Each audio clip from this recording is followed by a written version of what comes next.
بسم اللہ الرحمن الرحیم۔ السلام علیکم ورحمۃ اللہ وبرکاتہ۔ الحمدللہ والصلاة والسلام علی رسول اللہ وبعد۔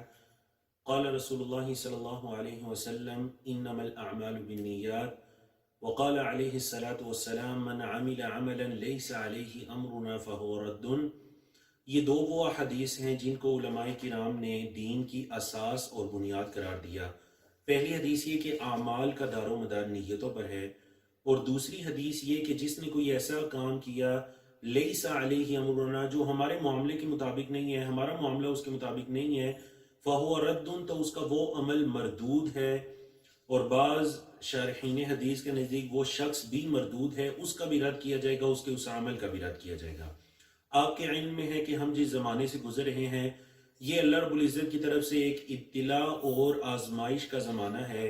ایک وائرس، نہ دکھائی دینے والی چیز نے دنیا کی عالمی قوتوں کو ہلا کر رکھ دیا، دنیا کی معیشت کو ہلا کر رکھ دیا، دنیا کے نظاموں کو ہلا کر رکھ دیا۔ ایک نہ نظر آنے والی چیز نے، اللہ اکبر، اس سے پتہ چلتا ہے کہ اللہ رب العزت ہر چیز پر قادر ہے۔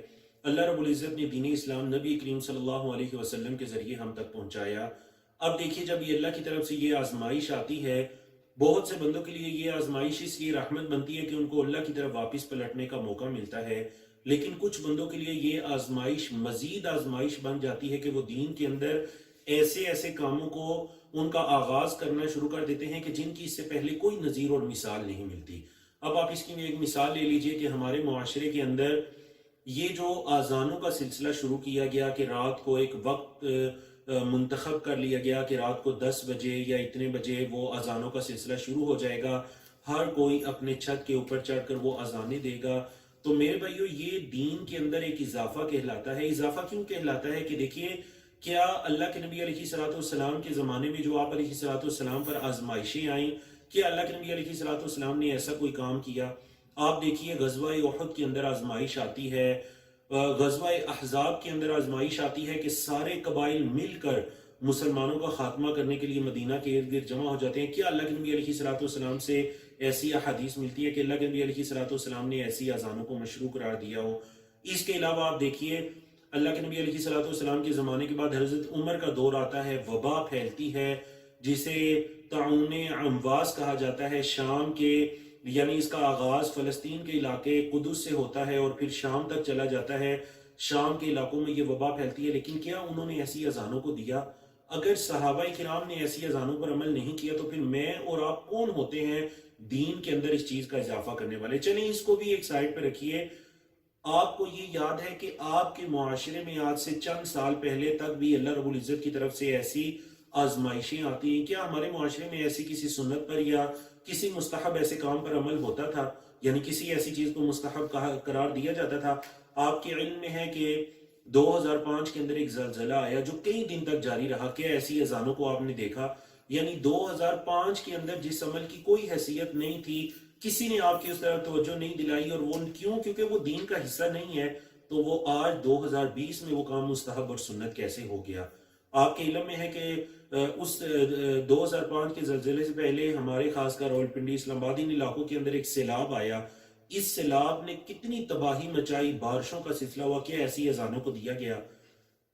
کوئی آپ کو اس کی مثال نہیں ملتی، نہ ہمارے معاشرے کے اندر، نہ قرآن و حدیث کے اندر۔ چند حدیث جو آپ کو 2 یا 3 حدیث ملتی ہیں، طبرانی کی ایک روایت ہے یا مصنف ابن ابی شیبہ کی روایت ہے، تو علماء کرام نے ان کو ضعیف کہا ہے، اور ان کا ضعف جو ہے، ان روایتوں کی کمزوری بھی کوئی عام نہیں ہے، بلکہ ان میں سے بعض روایتوں کو جو روایت کرنے والے راوی ہیں وہ کذب اور افتراء یا وضع کے درجے تک پہنچتے ہیں۔ تو اس وجہ سے آپ کہہ لیجئے کوئی صحیح حدیث ہمیں اس بارے میں نہیں ملتی۔ اور دیکھیے، اگر یہ صحیح حدیث ہوتی، دین وہ ہوتا ہے جو آپ کو پوری دنیا کے اندر دکھائی دیتا ہے۔ آپ کو کسی ایک خطے کے اندر یا کسی ایک علاقے کے اندر دکھائی دے، اور دوسرے علاقے کے لوگوں کو وہ پتہ ہی نہ ہو کہ ایسی بھی دین نامی کوئی چیز ہے۔ اب عرب ممالک کے اندر دیکھ لیجئے کہ آپ کو ایسی کوئی چھٹی اذان دکھائی دیتی ہے؟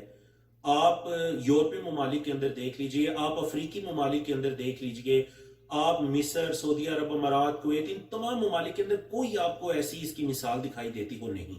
کیا یہ صرف ہمارے معاشرے پاکستان یا انڈیا یا برِ صغیر پاک و ہند کے لیے ہے؟ اس وجہ سے کہ ہمیں بعض دیندار لوگوں نے کہا کہ یہ مستحب عمل ہے، یہ سنت ہے، ہم نے ان سے یہ بھی پوچھنا گوارا نہیں کیا کہ میرے بھائی جب آپ کسی چیز کو مستحب کہتے ہیں تو وہ مستحب کا مطلب یہ ہے جس کو رسول اللہ صلی اللہ علیہ وسلم نے پسندیدہ یا مستحب قرار دیا، تو بتلائیے اللہ کے نبی علیہ الصلوۃ والسلام نے کہاں قرار دیا، یا اللہ کے نبی علیہ الصلوۃ والسلام نے کیا اپنی حیات طیبہ میں اپنی زندگی میں اس پر عمل کیا؟ ہاں، اللہ کے نبی علیہ الصلوۃ والسلام رات کو اذان دیا کرتے تھے، وہ تہجد کی اذان تھی جو فجر سے پہلے ہوا کرتی تھی۔ اب یقین جانیے تہجد کی اذان کا آپ اپنے معاشرے میں پوچھ لیجئے، کسی کے علم میں نہیں ہوگا، لیکن جب ہم نے اس تہجد کی اذان کی سنت کو چھوڑا تو اللہ رب العزت کی طرف سے آزمائش کیا آئی کہ ہم ایک ایسی بدعت کے اندر مبتلا ہو گئے جس کی کوئی مثال ہی ہمیں شریعت اسلامیہ کے اندر نہیں ملتی۔ بلکہ بعض علاقوں کے اندر تو یہ بھی سننے میں آیا کہ جب کسی مسجد والوں نے تہجد کی اذان کی سنت پر عمل کرنا چاہا تو باقی سارے لوگ جمع ہو کر مسجد میں آگے کہ یہ آپ کون سے نئے طریقے کا آغاز کریں، حالانکہ صحیح بخاری کے اندر، صحیح مسلم کے اندر اس کی احادیث موجود ہیں۔ تو جو سنت ہے ہم نے اس کو چھوڑ دیا، اس کو بلا دیا اور ایک بدعات اور جہالت کو ہم نے اختیار کر لیا، تو یقین جانیے کہ آپ کی سنت، آپ کی جو نیت ہے اس پر کوئی شک نہیں ہے، نیتیں بالکل آپ کی درست ہیں کہ اذانیں ہم اس وجہ سے دیتے ہیں تاکہ ہم اللہ رب العزت کی طرف سے یہ آنے والی جو آزمائش ہے اس کو ہم اپنے آپ سے دور کر سکیں، اللہ کا ذکر بلند ہوگا، نیت میں شک نہیں۔ لیکن شریعت صرف یہ نہیں کہتی کہ نیت کی طرف دیکھا جائے، کہ بلکہ نیت کے ساتھ دوسری جو بنیادی چیز ہے وہ اللہ کے نبی علیہ الصلوۃ والسلام کا طریقہ ہے۔ نیت آپ کی درست ہے لیکن کیا یہ طریقہ ہمیں نبی کریم صلی اللہ علیہ وسلم سے ملتا ہے؟ اگر نہیں ملتا تو پھر میری اور آپ کی اس نیت کا شریعت کے اندر کوئی اس کو کسی پیمانے کے اندر نہیں رکھا جائے گا، اس کا کوئی وزن نہیں ہے شریعت کے اندر۔ اگر ہمارا وہ طریقہ کار ہی درست نہیں ہے تو اللہ رب العزت سے دعا ہے کہ صحیح معنوں کے اندر ہمیں دین کی طرف رجوع کرنے کی توفیق عطا کرے، فرائض کی پابندی کرنے کی توفیق عطا کرے۔ ہمارے معاشرے کے اندر جو بدعات اور جہالتیں ہیں، شرک کی جہالت ہے، بدعات ہے، سود ہے، ظلم ہے، اللہ رب العزت ہمیں ان کے خلاف اپنی آوازوں کو بلند کرنے کی توفیق عطا کرے۔